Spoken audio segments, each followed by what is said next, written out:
everybody, it's July 16th, 2017, and this is your episode 105 of At Percussion. I'm your host, Casey Cangelosi, and with me, as always, are Laurel Black. Hi. And Ben Charles. Hey, everybody. And Megan Arns. How's it going? Good. How are you? Good. Megan, do you know that today is the premiere of Game of Thrones? I didn't know, because I've never watched Game of Thrones. Thank you, Casey. Same.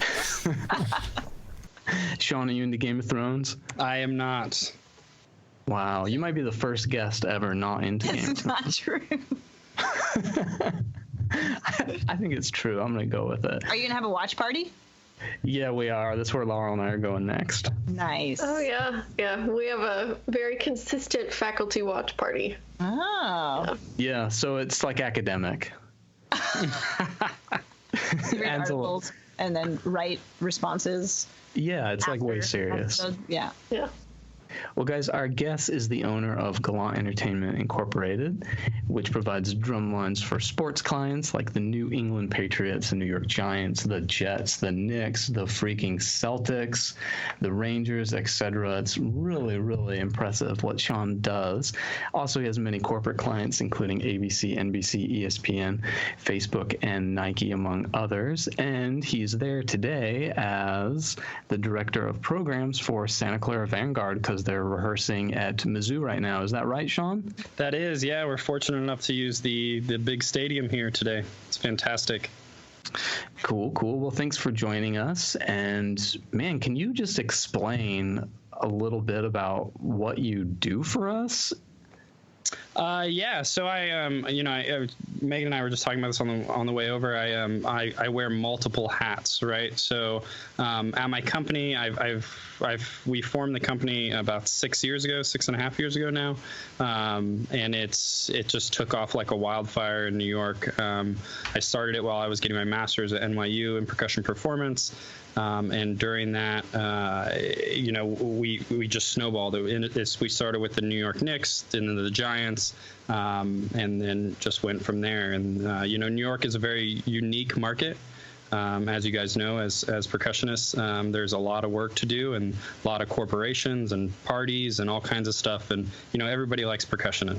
So it's a perfect fit for that world.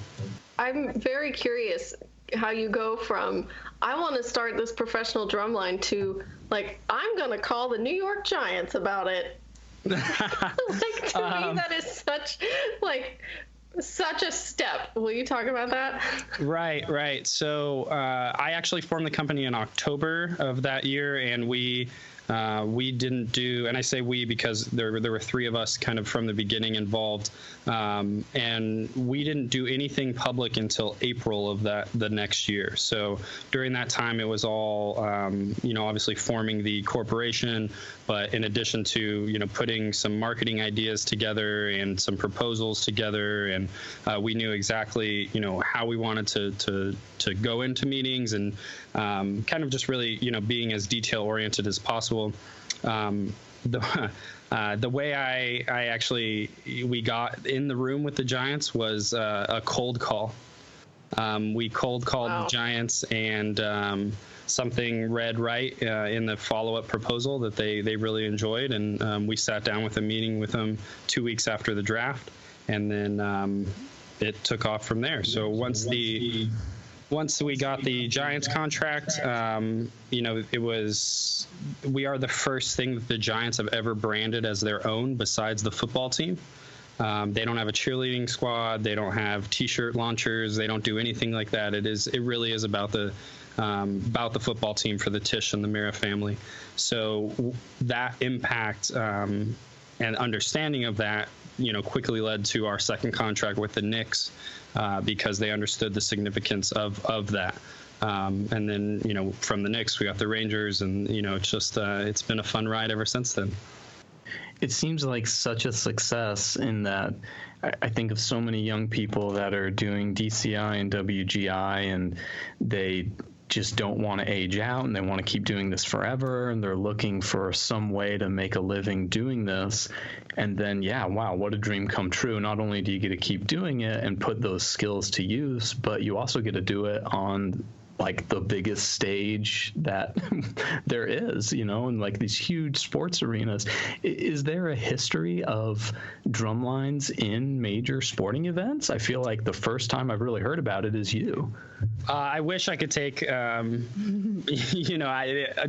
first one was actually started with the Denver Broncos and the Stampede, which has been around for a long time.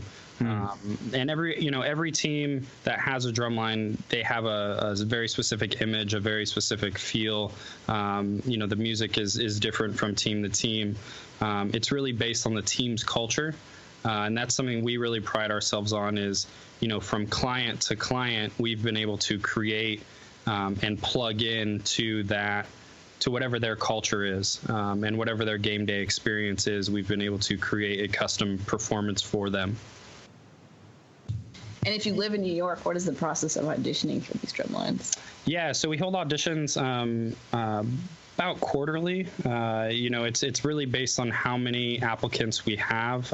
We constantly are getting submissions for auditions, and now we do everything privately. We used to hold these big open auditions, but now we've found that it's more important that we equally as important to the hands that people have is the performance aspect and really the personality. Mm-hmm. I mean, we've created these groups that, like I said, work in very specific cultures, and we want guys that work well together. Mm-hmm. It's definitely about, having a good group of performers that, want to be there. Sure.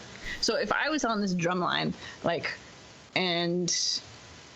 could I one night be, I know the sports teams exist at different parts of the year, but could I be like at an ABC party one night or an event, and then at a Rangers game the next night, and then maybe at the Giants game the next day or something? As a member of that drum line, are you able to fit into each of those different show packages or cultures that you...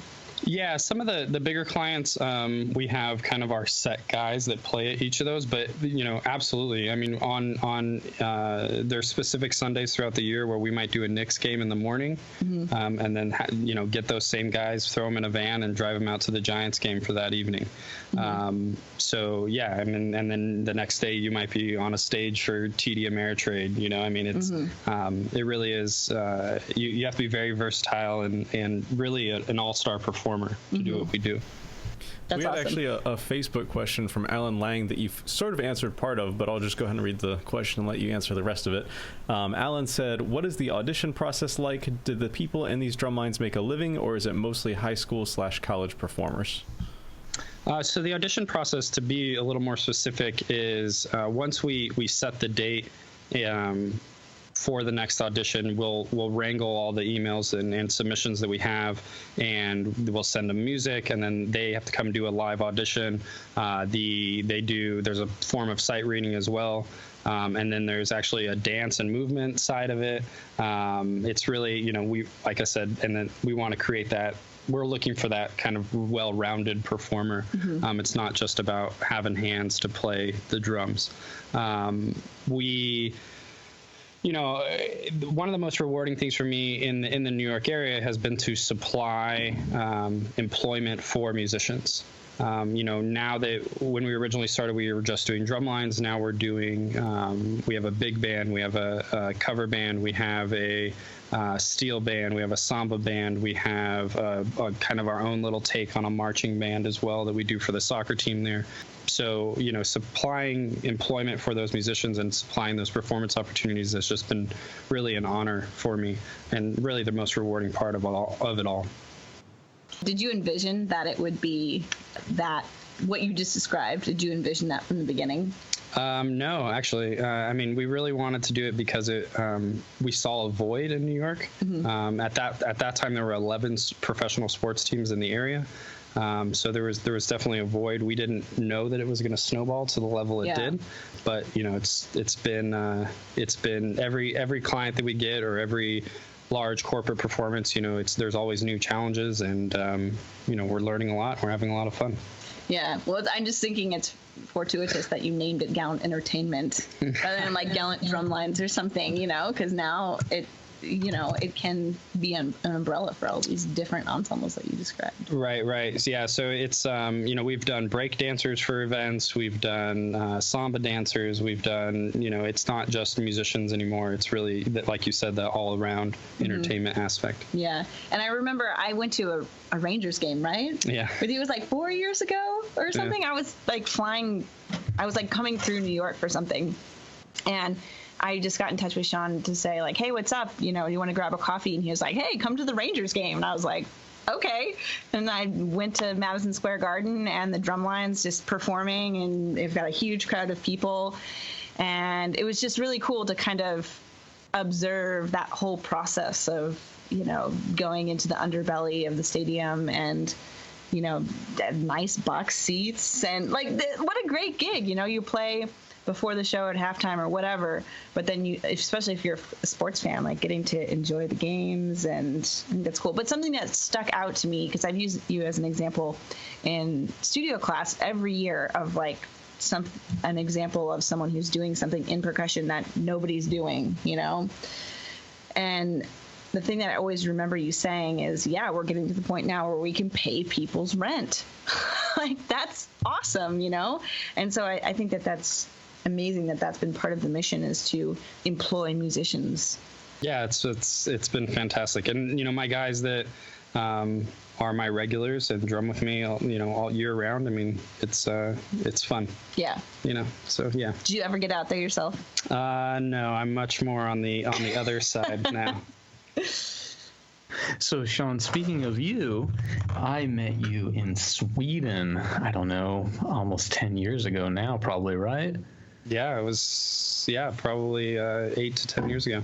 It was a long time ago. And I remember you played, I think it was Garage Drummer by Jim Campbell. Yes, I did. Okay, I thought so. And I'm just wondering, like, now I imagine all this, this successful business. Are you still playing yourself? My marimba and vibe are still set up in my living room. I wish I was playing more. That's always the battle when you get busy. Sure. But I do a lot more of the creative side of what we do in my business. So we do, I do a lot of the arranging, some of the staging for the stage performances. I really find enjoyment working with the client to make sure their vision is met, through all those creative needs. So, I'm getting my creative release, just in a different form now. I had sort of a follow-up to that, and I guess actually Casey almost sort of stole my question. But I have exactly one experience with a corporate gig. When I was an undergrad student, the hotel group that owns Holiday Inn and all the related hotels, it's called Intercontinental Hotel Group, had their international convention in Dallas. And they hired, they did this, it was really corny thing where they played We Will Rock You, and they hired 5 antiphonal drummers to play along with the rock band. And it's a long story, but a friend set all this up, and he told us we would get paid $500. And we're like, oh, so $100 each. And he's like, no, $500 each. Whoa! And we couldn't believe it. And it was literally the entire commitment between rehearsal and everything was 8 minutes. And we had a catered lunch with the executives of the Intercontinental Hotel Group. And it was like just a mind-blowing experience. And the guy that was sort of in Shaun's role for all this, the sort of arranger and the one organizing it, was actually, I think he had gotten his master's degree from IU and had studied drum set with Steve Houghton. And he said that, like, at first when he started doing the corporate stuff, it felt sort of like dirty. Like, it's not, most people aspire to be some sort of artist or something like that. And it's like, but this kind of sucks. Like, I'm playing We Will Rock You for a bunch of, like, rich people, basically. But he said that it didn't take him long to realize that if he had one 3-week-long corporate gig per year, that would pay more than the entire rest of the year for him to have a jazz combo. And he could actually sustain a living on 3 weeks of work, truly work, a year. And so he said, like, once he realized that, it was actually very beneficial to his sort of artistry, and he could actually do what he wanted in the other 49 weeks of the year. So could you talk about, like, I guess your initial impressions of getting into the corporate gig world? I would say that what the experience that you just said is very accurate.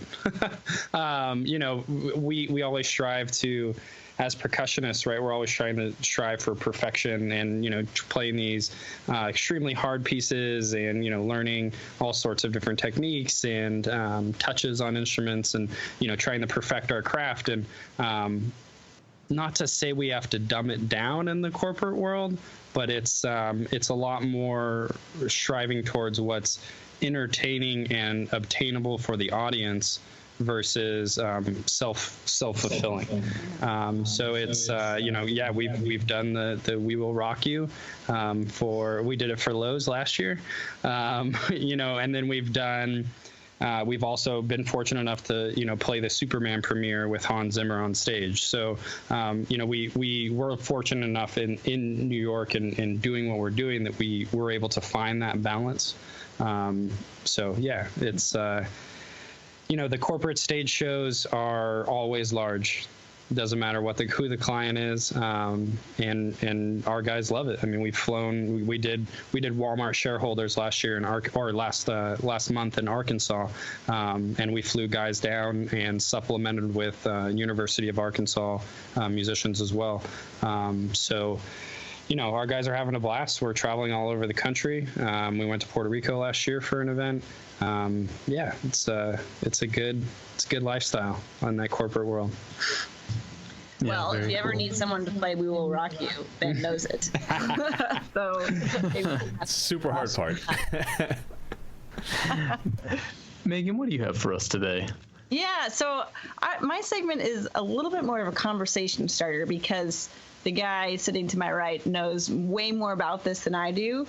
And also because there is not a lot of research about it. So I wanted to talk about the visual image of DCI groups, because this year, as corps it always seems to be a big deal for corps to kind of release their uniform.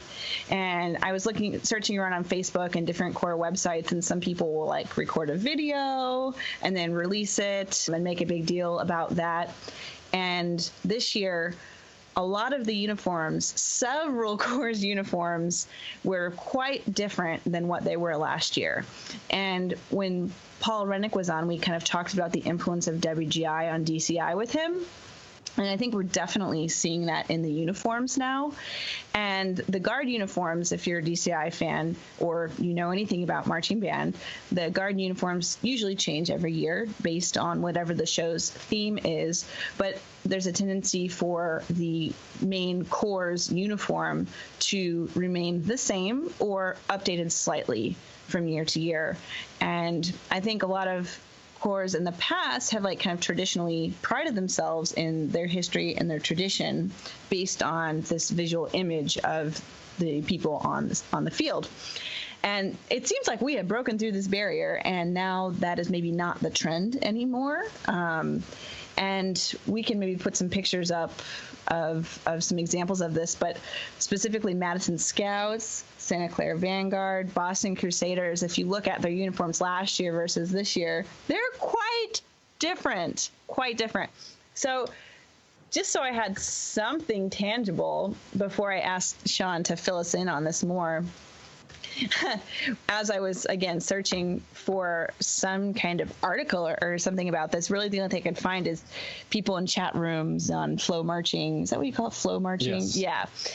And which gets a little bit ridiculous. So I'm not going to share that. But instead, I found a little article on DCI.org about drum corps outfits uniforms that would make good Halloween costumes.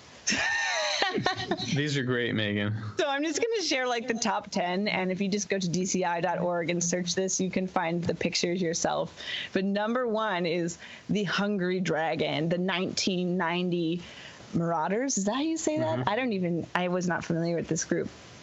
Number two, World War I Flying Ace, 2011 Revolution show. Number three, A Magician from the 2014 Les Stentors. Number four, Harry Houdini from the 2010 Blue Stars. And a lot of these are Guard uniforms, A Flapper from the 2005 Phantom Regiment, a Vegas Gambler from the 2012 Spirits of Atlanta. That one's pretty good. Here's an old one. This is the Big Top Ringmaster and Clown from the 1971 Cavaliers. Look at that.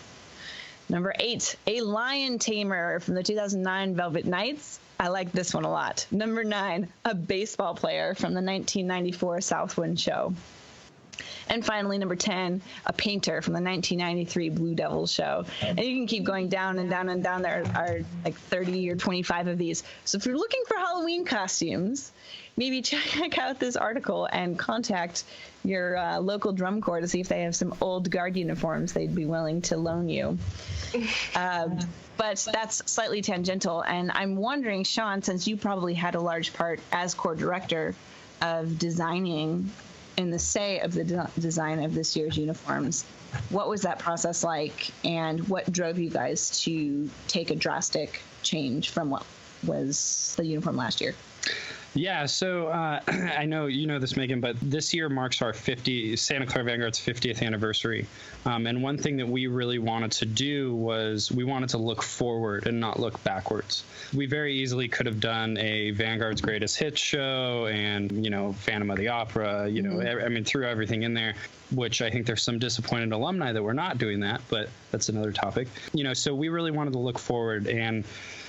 And so for us, what did that mean? That meant a new look, a new feel, changing adjusting our musical identity. So, one easy change is obviously the uniform and updating the uniform. And with this year, with the addition of Andy Toth and Michael Gaines and Scott Coder playing more of a role in the program coordinator role, we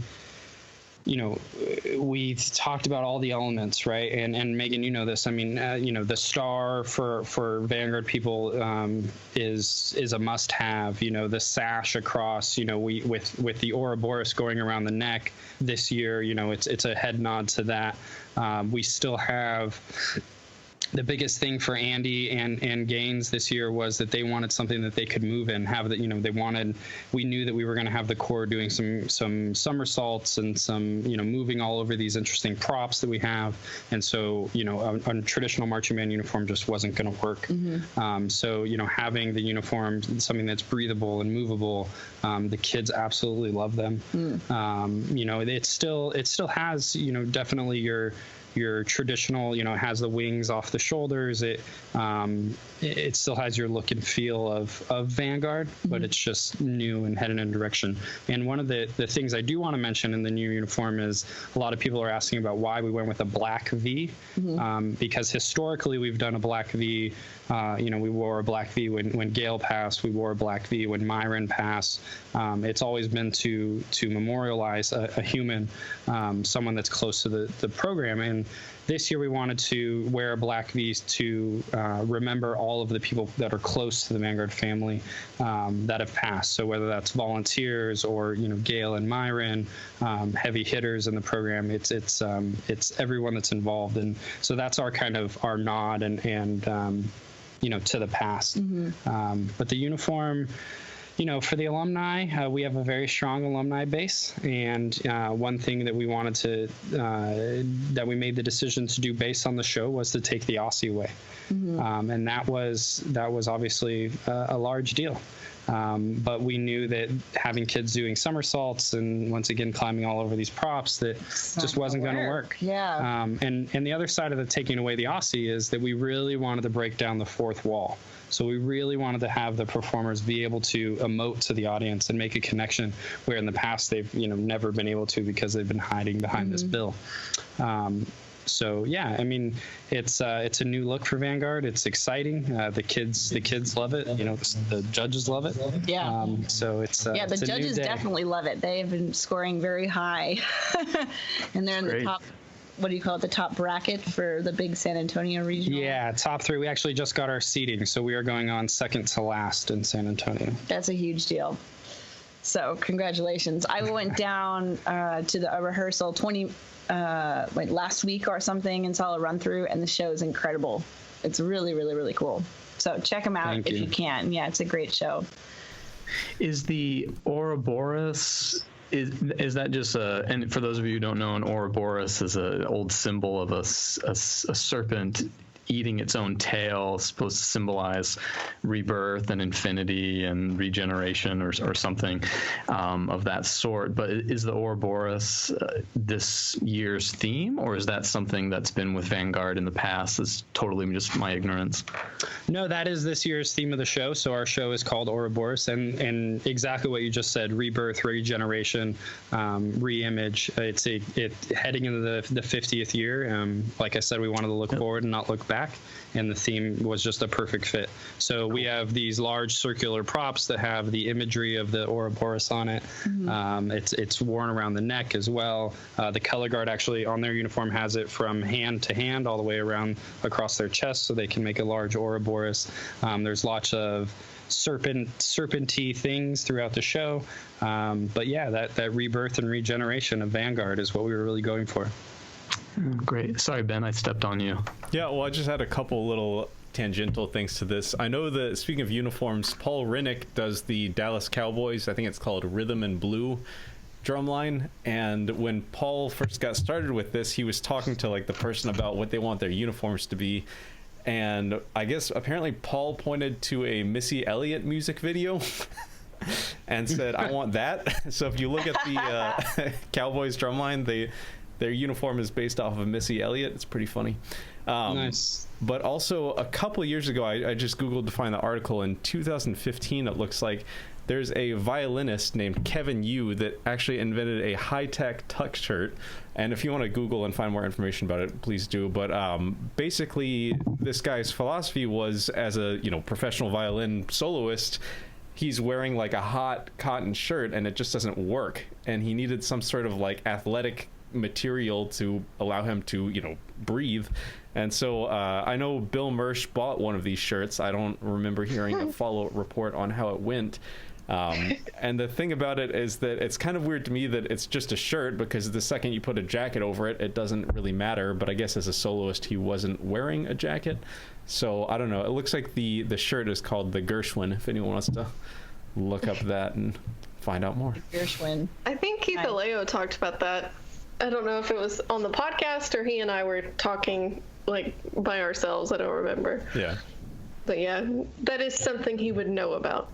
But it is kind of like, if you think about it, modern percussion soloists were a pretty athletic bunch. If you think about the sort of motions that we have to make to play these instruments, and yeah, wearing a hot cotton tuxedo doesn't work. And I think most percussion soloists don't wear that sort of traditional garb. Like, I don't think I've ever seen Colin Curry in a tux, and Evelyn Glennie wears like aluminum foil jumpsuits. So Yeah.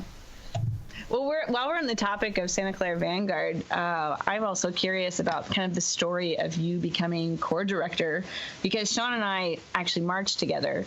Well, March is a stretch. Yeah, marched. We were in the front ensemble together in 2006 when I aged out, and Shaun still had a couple of years after that. So you're a young Corps Director. I think it's incredible that you're doing such an amazing job with this position, and obviously you're very capable. But like, what's the story behind that? When we marched, Charlie Frost was on admin team, and then so what happened was I marched in the organization 0405 Cadet Corps, 06 through 08 A Corps, and then I taught Cadet Corps 10 through 12 as well. So I've been around the organization on and off for the last, figure out however many years. And so last year I was consulting with Zildjian during the summer. And Charlie and I got in a conversation, and he was looking for someone to fill that role as he was going on into the executive director role. Oh, so he was director before. He was, yeah. Yeah. So when Jeff Fiedler made his departure from the organization, Charlie was kind of wearing both hats, the executive director role and the Corps Director role. I see. So he was looking to fill that position, and we got to talking, and obviously it's like coming home for me. Yeah. Every aspect of my life can be traced back to my time in Santa Clara, so it was a no-brainer for me to come home. It's cool to see you out there. You're doing a great job. Thanks. Yeah, I couldn't agree more. Well, you guys, I've got quite a shift for us for my topic. This one's kind of a doozy, so hang in there with me. And yeah, let me know if I'm not clear, please throw out any questions at any moment. So, recent graduate of Laurel and I's here at JMU, he posts this article from vulture.com on Facebook. So that's called Streaming Music Cheat Codes, and the title is The Streaming Problem, How Spammers, Superstars, and Tech Giants Gamed the Music Industry. So the stuff I'll tell you about is from that Vulture article, as well as from something called the Foundation for Musicians and Songwriters. So, and just to kind of give you guys a quick premise of what this is, we know all how Spotify and iTunes works, and imagine for a second, okay, if you look up, I don't know, say a very common song called maybe Happy Birthday on Spotify, and you stream it and play it for a birthday party, who should get the royalty for that? And also, do you even know which version of Happy Birthday you played? Because there are so many, and there are so many covers. And did you find one that maybe had a custom name in it? So there's a whole Spotify channel dedicated to making custom Happy Birthday songs. So if it's Laurel's birthday, I'm going to go find the one that's Happy Birthday to Laurel. So there are so many, right? So anyway, that's kind of what this is about. But first, let me just back up a little bit and talk about how these are paid out. So most of this data is from 2014. It might be really old news to some of you who are hip to this type of thing, and some things might be different now. But so basically, we use Spotify as an example. There's a $10 subscription fee. So to not have the ads, you're a subscriber, you pay $10, and $3 of those dollars, which is 30%, goes straight to Spotify, and $7 is left to pay out royalties. So that seems pretty sweet. In 2014, Spotify numbers, they were $37 million in revenue is what they brought in. 30% of that is $11.1 million, which Spotify kept, and that leaves them with $25.7 million left to pay out royalties. So how are these royalties split up? Well, the business model is something called the pro rata method. That's PRO-RATA. I have no idea what that means other than that it's the business model they use to do this. So you got this $25.7 million left over, and they're going to divide that evenly amongst the amount of streams that there were. So how many times people streamed a song. And anybody want to take a guess how many streams they might get in a year? Total? Yeah. Like a bajillion. Billion? Yeah, good. It's 3.4 billion that year. Wow. Okay, so you got 25.7 million divided by 3.4 billion, and this adds up to 0.007 cents. So per stream, they're getting not even a cent, right? Okay, so not too surprising. Let's pretend we have a hypothetical scenario here. So let's say we have a sample of 10 paid subscribers, and they're each paying $10 each, so there's $100 at play here. Mm-hmm. And that means they're giving Spotify $30, and they're giving artists $70, right? So let's say, just to keep it real simple, let's say 9 of these subscribers are streaming Gary Burton, while just one of them is streaming, I don't know, something like Nickelback. All right, something bad. So let's use the average monthly stream as what we'll use to figure this out. So the average monthly stream amount is 400 streams.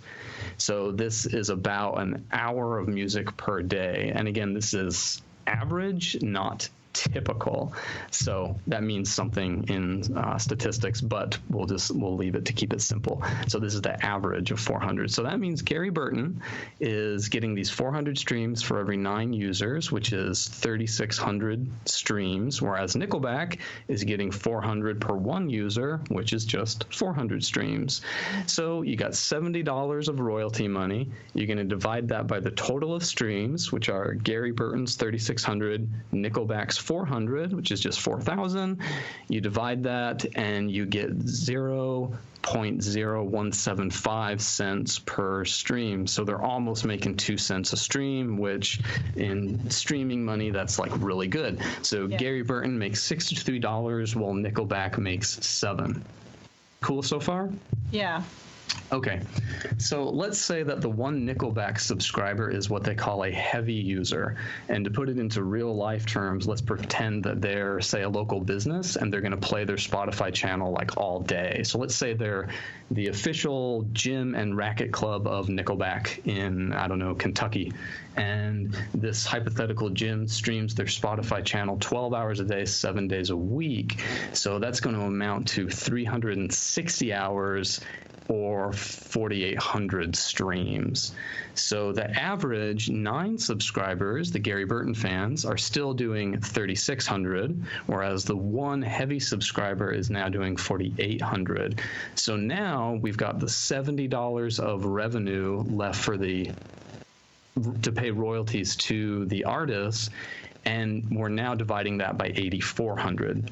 So this makes each stream worth much less. It's now worth 0.0083 cents. So they're not even making 1 cent, whereas before they were almost making 2 cents. So this gives Gary Burton $29.88 that month, and it gives Nickelback $39.84 that month. So this means that when you think you're supporting Gary Burton, you may be supporting Nickelback. Right. Okay, so moving on to how this gets worse and worse and worse and more complicated. So this hypothetical scenario is with all participating parties behaving honestly, and yet there still seems to be this resulting injustice. Gary Burton's payout is grossly diminished by Nickelback's success, and the listeners are not supporting the artists who they thought they were. In this royalty model, artists are incentivized to gather clicks or streams rather than fans. So imagine now if you add click fraud to the equation, meaning fake listeners are raking up the clicks. So this is, of course, a very old internet problem and has really been around ever since internet traffic numbers have had any meaning. So people advertise their website traffic as inflated numbers to attract more advertisers or whatever. Mm-hmm. So these are bots set up by remote servers that can easily be created by anyone with a little IT know-how. So there's that against it. And then there's also this latest thing of how artists, even Spotify allegedly, are gaming the system. So people will create artist accounts with similar names and track titles to leech clicks off popular artists. Oh. Yeah. So a quote from the Vulture article is, Bob Seger, the bearded grandfather of mainstream radio rock, was not on Spotify until this month.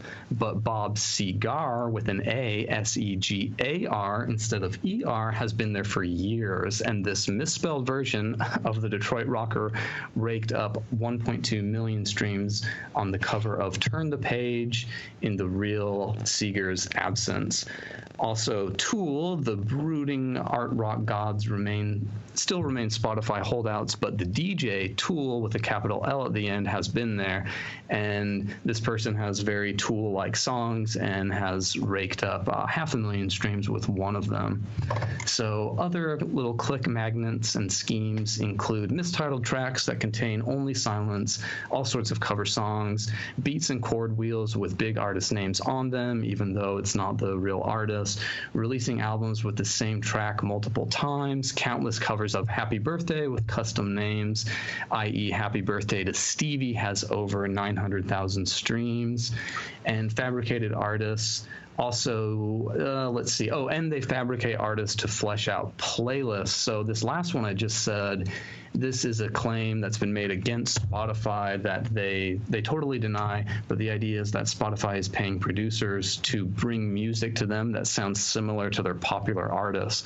They use these fabricated artists to save themselves many royalty checks to cut at the end of the month while thinning out the numbers of the actual artists. So if you create a station off of some band you like, they might flesh out the channel with other fake bands that they don't have to pay royalties to, and it's going to make your band that you think you're supporting make less money. So the old Napster story, MP3 download battle thing continues. Well, I just had two things. One, I know that Casey actually has a personal experience with this where someone ripped off a bunch of his tracks and put them on CD Baby, and titled it like authentic Guatemalan marimba music to just get money off of like the play count. Yeah, you're exactly right. And Blake Tyson, who that also happened to and alerted me to the whole thing, he explained something to me that I didn't really understand at the time, and now I do, because I think our music was being used in one of these type of clickbait scams. Clickbait's not the right word, because clickbait is another thing. But in this type of like fleshing out other things, or, you know, I mean, it's so easy to put music up there now. All you would have to do, I mean, you could just you can just kind of make whatever you want and put, you know, Lady Gaga in the title, call it, you know, Casey's Happy Birthday Lady Gaga remix, and you're going to get hits on all those big name things. So yeah, now I do understand what I think Blake was trying to explain to me. Yeah, and then there's a follow-up on, I just Googled it to try and find the name of the band. There was some indie band that I think it looks like the name of the band is Wolfpack, and they were trying to fundraise money for a new album. And the way they did it is they put up an album on Spotify that was just complete silence. Yeah. And they actually made $20,000 off of people streaming, literally just silence. Yeah, and I don't know how I missed that. That's totally was in one of the ways they do it. So people also use silent tracks. So I could just put up a silent track, call it, you know, Poker Face, whatever major pop star name, and eventually it's going to get removed, but not before I make some money. Yeah. So if you do that enough, yeah, you're going to make like plenty of money. Mm-hmm. So the examples you used, Casey, were of people paying the subscription fee. What if you don't subscribe? So you're like, you can deal with ads.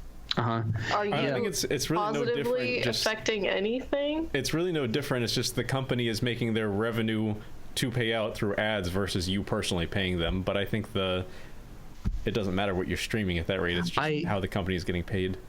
The only thing I saw about ads, Laurel, that's a really good question. The only thing I saw about ads, and this is incredible considering how long and frequent those Spotify audio ads you have to listen to are before you play your track, they only account for 10% of Spotify's revenue. Wow. So, yeah, so all the data I was doing in the little example of Gary Burton listeners versus the one other listener, yeah, that's only to subscriber revenue, and ad revenue is only 10%. And I think it does work really differently, supposedly. Yeah, I am one of those people that, like, I don't subscribe to Spotify, and if I ever use it, I only use it to look up classical recordings. Yeah. Which now I learned is not particularly helpful. Yeah. I think I would. People. I mean, I think I would subscribe. It seems like a pretty good deal, especially now with how obnoxious YouTube is getting. Like, the ads on YouTube are just like relentless, you know, they're just really, really getting tiresome. But you think about how many times you're looking for a song and you say like, oh, what was that song I really liked? The title was like, oh, something like this, and you don't quite get it right. You're probably going to find some result. And according to what I was reading, I mean, it's very likely just someone's phony attempt to grab a click. It's really funny to me that you mentioned Bob Seger, because he has that song Old Time Rock and Roll, and I was sitting in the airport months ago and I had that song stuck in my head because there was a guy that looked exactly like Bob Seger at the airport. It wasn't him, I'm sure. But I got on my phone, and I have Apple Music I subscribe to, and I found the song, but I couldn't find Bob Seger's version, and it was called like Bob Seger Silver Bullet Band or something like that. And yeah, it was. I guess that's exactly what you're talking about. I listened to some cover version that actually sounded really good and very similar to the original, but sorry, Bob, he didn't make any money off of me. Yeah. Well, and what's interesting is all these new rules, and of course it really changed when you guys probably remember Napster and Winamp and like the good old days where the floodgate was just open. You know, you could just oh great, I'm gonna go find all the music I could ever want for 16-year-old Casey's like freaking so excited. But that changed things a lot, and then streaming was the next really big change. So they're trying to make all these new rules fit within the old models that all the record companies like understand.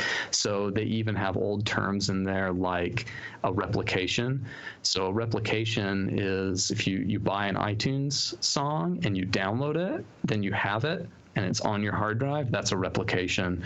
Whereas a Amazon Prime streaming service, you can download a song, but you can only play it through the Amazon Prime app, which is fine. I have that. I don't mind that at all. I totally like it, but that's not considered it's not considered a replication. It's considered a tethered track. So, of course, you make a copy of a CD or something, that's considered a replication, which is why if any of you get money from Spotify or iTunes, you always get more money from iTunes than Spotify because people pay more per track because it's a replication. Like I'll get like $1 at a time from iTunes, but I'll get fractions of a cent at a time from Spotify. Wow. So, yeah, I don't know. What you were saying about the allegations that Spotify is padding playlists and creating artists makes me think of something that has been happening a long time, but I didn't know about, that my sister informed me of because she interned in Nashville with a recording label. And of course, Nashville is like country music capital. And so that's very much what she was dealing with. And her label did not represent Taylor Swift, but, one very close by does. And like all of her albums always say, sold this many copies the first day. It's because the label buys them. Right. It's not actually, I mean, there obviously are real people going out and buying them, but it's the label so that they can market her as having done this. And what they do with them after, I don't know. They probably resell them or surplus them to some like discount store. I don't know, but I don't know. For sure. So, not too, For sure. And that's an old trick, to inflate your sales records. And then you can go to Madison Square Garden and go like, look, we're top selling. We sold this many. And then you have a tour set up and it just leads to more money, which leads to more sales later.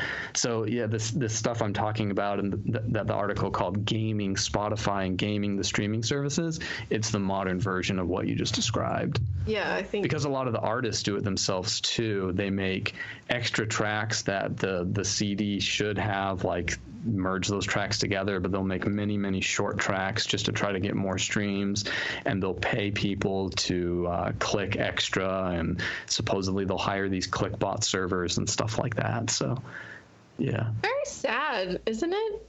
It's very sad to me.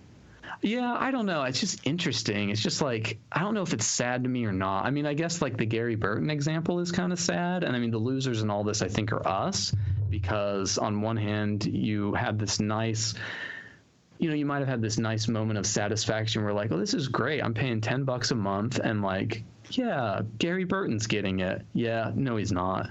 You're subsidizing the other numbers that are getting thinned out. So it's like a bummer, but one thing I don't know. I do have to wonder though is there is that argument of like, and Jennifer Higdon talked about this on her episode, which I guess no one saw because we lost it, but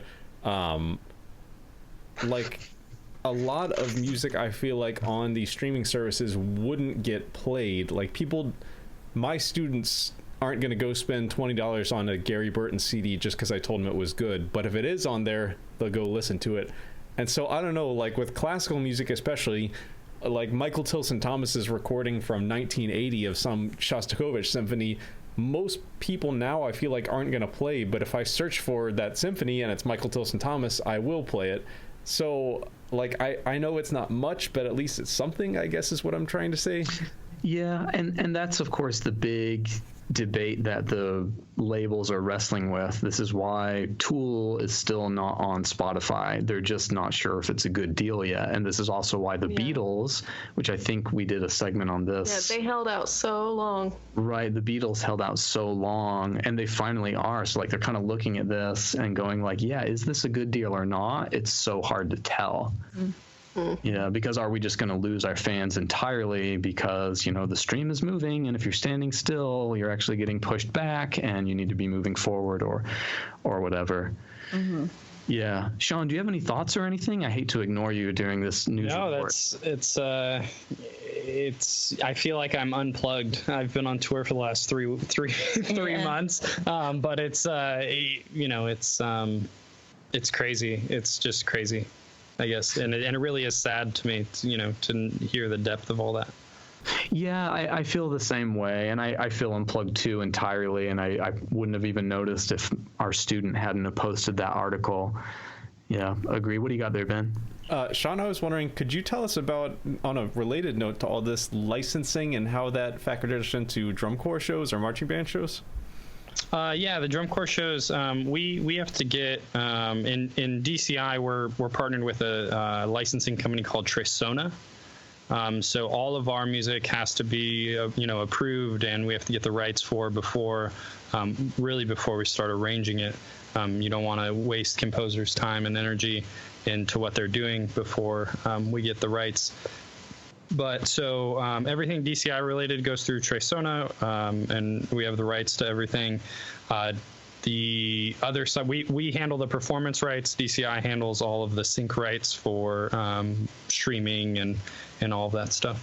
And then on the flip side of that, in Gallant Entertainment, what I do, we're always covered under our sports contracts umbrella. So the venue like MetLife or Yankee Stadium or wherever it may be has a deal with ASCAP or BMI to cover whatever they may want to play throughout the day.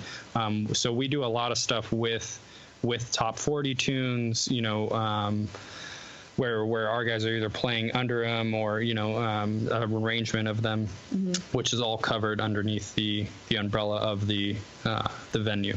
That makes sense. That's helpful. Yeah, very. Less work.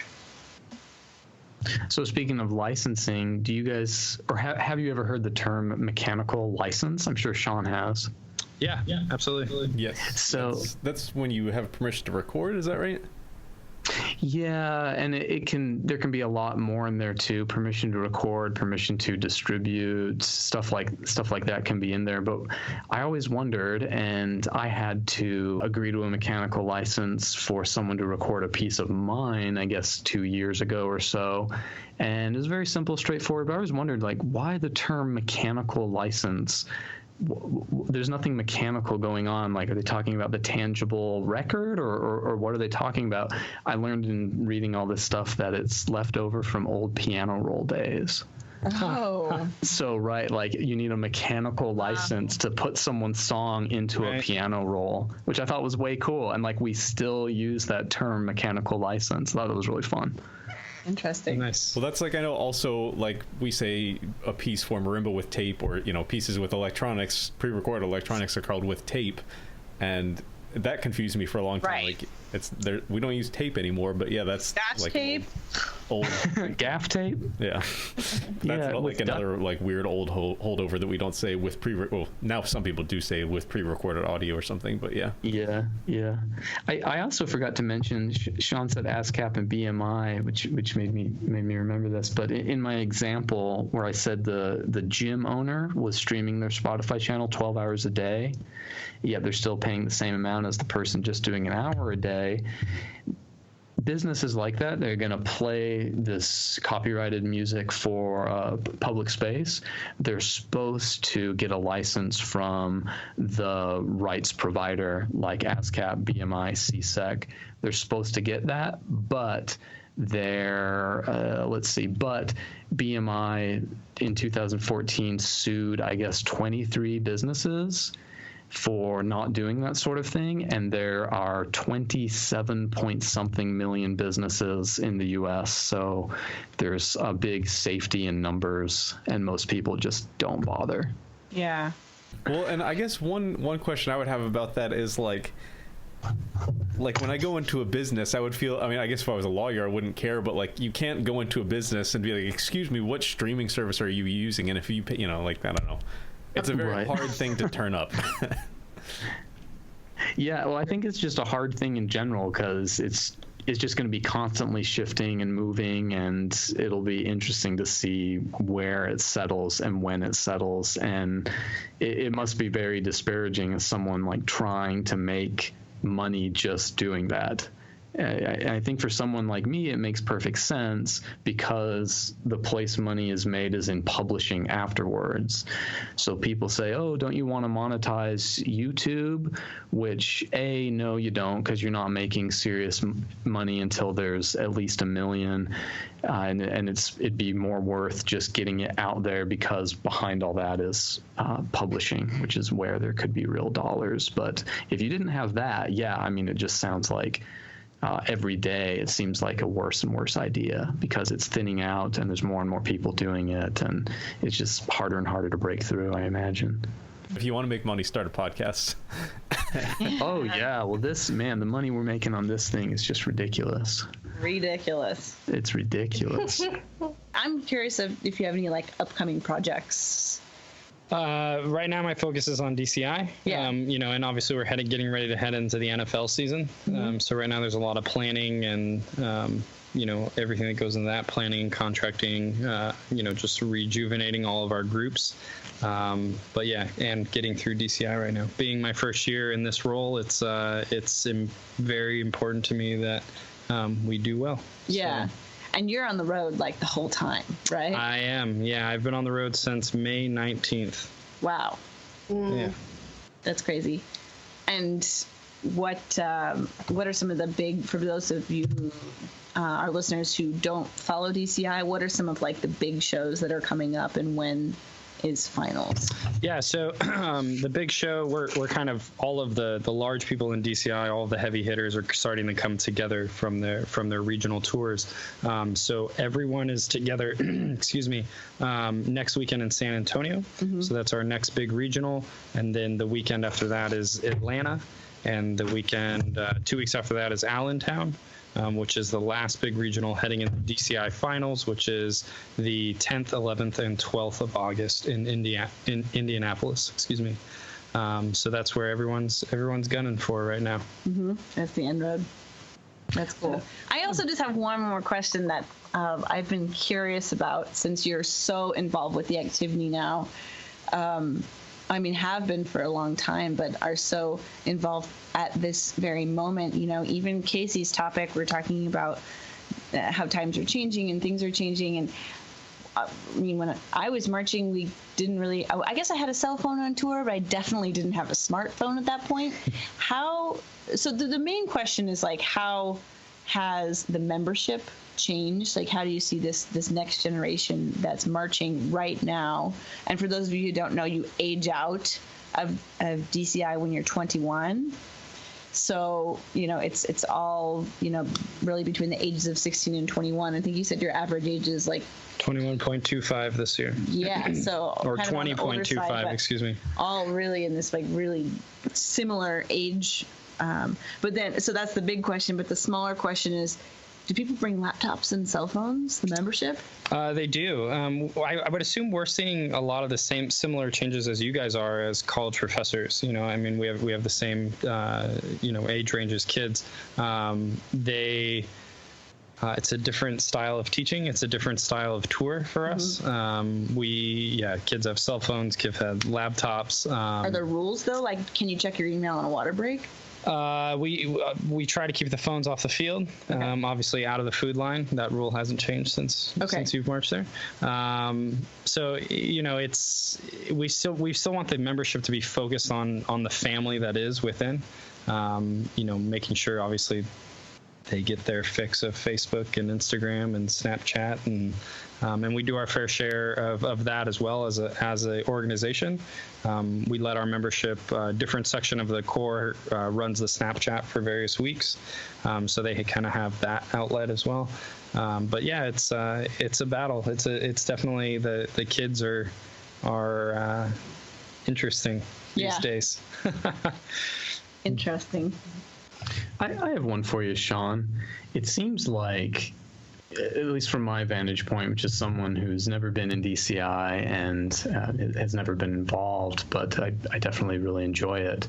It seems like everyone is always trying to do something new, something progressive, but yet you kind of have to pay homage to this tradition. Like, you have to stay classical in the core sense. What are your feelings on how theatrical things are getting? Is it getting too much, or is this change a good thing? We had the same conversation with Paul Rennick, and I really enjoyed it. I'm just wondering what you think about that. Yeah, I think it's it's headed in a great direction. The activity is not only obtainable for the Megan Arns, who are obviously connected to the activity. They're it's very obtainable for the Joe Schmoes of the world as well. So WGI is definitely having its influence on DCI. It's interjecting it with all sorts of more entertainment aspects. But that being said, we still want to stay true to our roots and make sure that for Santa Clara, music has always been the priority. So having that still be our foundation, yet pushing the limits of the visual aspect as well to make sure it's very entertaining. I think it's headed in a great direction. We are well aware of staying true to who we are as at Santa Clara, but also who we are, and we're known. It's in our name. It's the Vanguard. We're known for trying new things and pushing the limits, and that's something we're definitely doing this year. Well, man, Shaun, thanks so much for joining us today. And I think it's time for Game of Thrones, right, Megan? Yeah, Game of Thrones. I'm going to drive to Michigan instead. Awesome. Spoiler alert, everybody dies. It's real academic. It's very serious. Yeah, faculty party. Yeah. Well, thank you so much for having me on. I really appreciate the time. Yeah, Shaun, absolutely, man. It's always good to see you, and it's just really cool and inspiring to see all the stuff you're doing. Just congratulations on big stuff. It's great. Thank you. Awesome. Okay, Laurel, Megan, Ben, take it easy. We'll catch you at Game of Thrones. Sounds good. Alrighty. Bye.